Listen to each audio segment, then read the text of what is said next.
The J.E. Simmons Orthotic and Prosthetic Appliance Workshop, which was rebranded earlier in the year in memory of a stalwart in the rehabilitation profession, Janice E. Simmons, is the only facility in Guyana that manufactures orthotic devices and prosthetic appliances.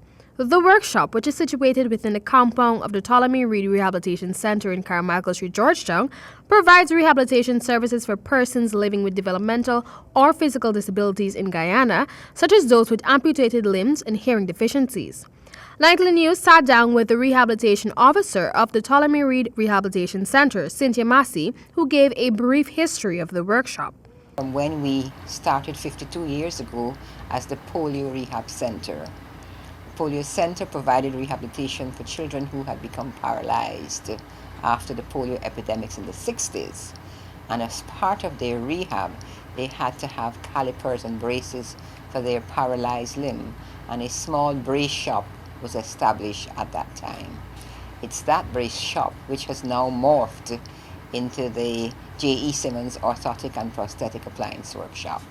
Massey stated that a lot has changed, with the facility now having the potential to produce almost every type of appliance which might be needed for someone who has a disability. According to Massey, more than 100 prosthetics and orthotics appliances have been manufactured annually. However, those in need of the artificial substitutes have to cover the cost of the appliances, which range from $100,000 upwards.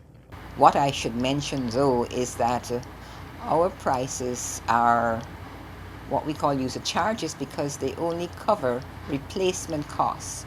Most of the materials used for these appliances have to be imported, and that is what we charge for, the replacement cost of the materials. When asked about challenges faced by the center, Massey made mention of the fact that the facility is in dire need of more trained technicians.